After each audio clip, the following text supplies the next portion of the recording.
बेचारी मायावती जी ने तो कहा तिलक तराजू और तलवार, इनको मारो जूता चार। तो मायावती जी तो जूता मारेंगी यदि आएंगी तो। अच्छा, हाँ, तो लग रहा है जूता चांसेस आपको आने तो के। अब जूता खाना हो जिसको वो लाए, माया जी को जूता खाना है तो लाए और नहीं खाना तो ना लाए, अरे बाप क्योंकि रे। माया जी आएंगी तो जूता मारेंगी। अगले साल चुनाव है। हाँ, माया जी अब जूता लेके खड़ी होंगी, आओ हम लिए हैं जूता 3 हाथ का।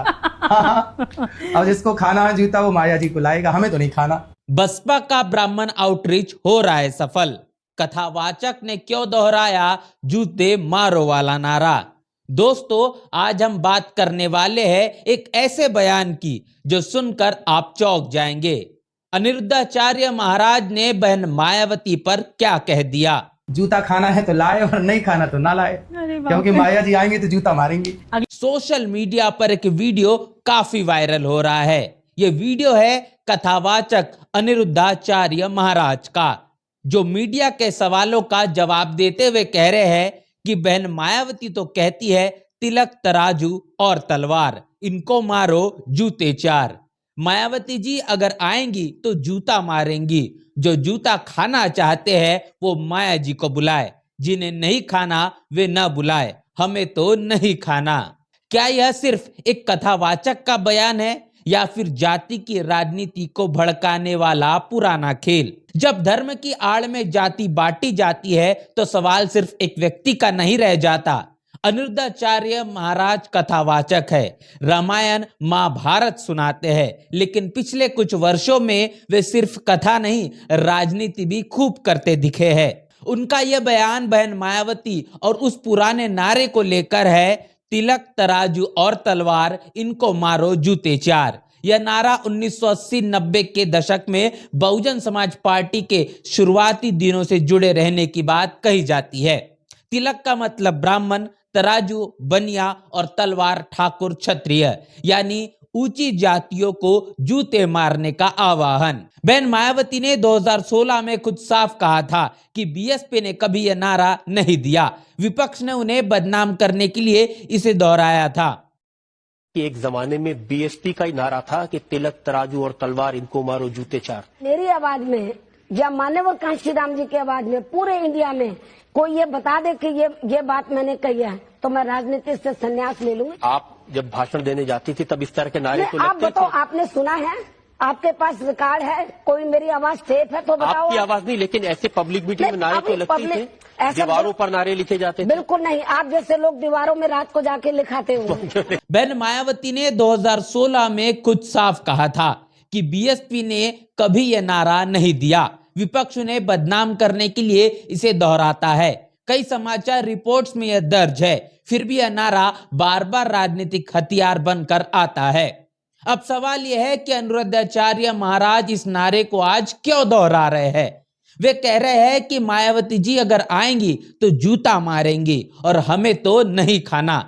यह भाषा क्या दिखाती है? यह दिखाती है कि एक कथावाचक जो धर्म की बात करता है, जाति की पुरानी घृणा को फिर से जिंदा कर रहा है। अगर कोई व्यक्ति वास्तव में धर्म की बात करता है तो वह जाति पाति को भड़काने के बजाय एकता की बात करना चाहिए, लेकिन यहाँ उल्टा हो रहा है।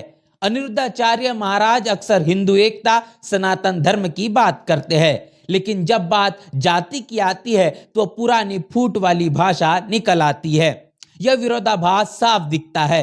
आरएसएस और भाजपा लंबे समय से हिंदू एकता का नारा देते हैं। योगी आदित्यनाथ की सरकार उत्तर प्रदेश में सबका साथ सबका विकास का दावा करती है, लेकिन हकीकत में जाति की राजनीति खत्म नहीं हुई।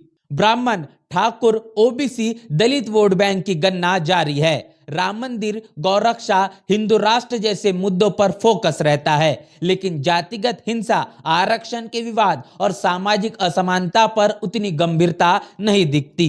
कथावाचक और धार्मिक नेता जब राजनीतिक बयान देते हैं तो अक्सर एक तरफ की आवाज सुनाई देती है। उत्तर प्रदेश में 2027 विधानसभा चुनाव के चलते बहुजन समाज पार्टी का ब्राह्मण समाज की ओर होने वाला जुड़ाव, जिससे भाजपा खौफ खाए हुए है। समय के साथ यह बात साफ हो चुकी है कि ब्राह्मण समाज भाजपा की चल रही योगी आदित्यनाथ की सरकार से अपने आप को सुरक्षित महसूस नहीं कर रहा।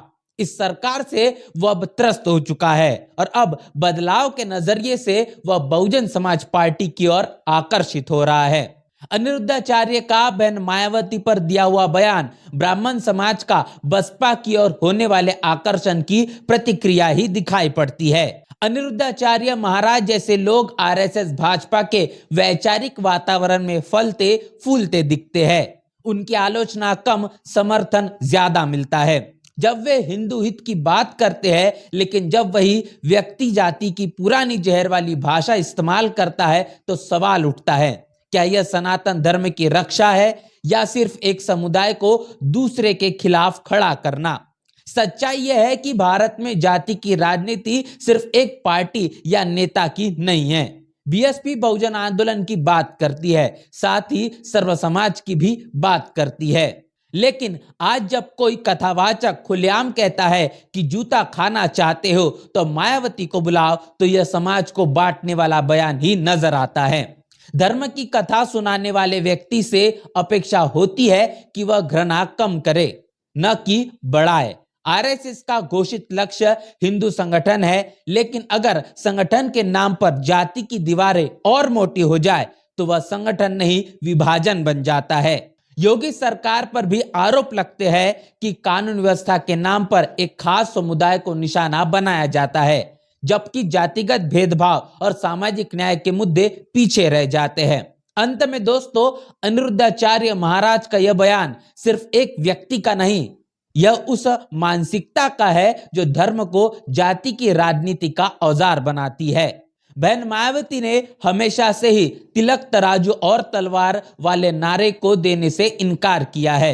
आज 2020 के दशक में भी इसे दोहराना और जूते खाने की भाषा इस्तेमाल करना यह जिम्मेदार व्यवहार नहीं है। इस पूरे वीडियो को लेकर आपकी राय, आपकी प्रतिक्रिया लिखकर कमेंट बॉक्स में जरूर बताएं। बने रहे नेशनल चौपाल के साथ, मिलते हैं वीडियो में, तब तक के लिए जय भीम, जय भारत। बहुजन समाज की हर खबर पाने के लिए चैनल को सब्सक्राइब करें, लाइक करें, शेयर करें। नेशनल चौपाल को बचाने के लिए ज्वाइन बटन क्लिक करके चैनल की सदस्यता लें और चैनल को आर्थिक मदद करें।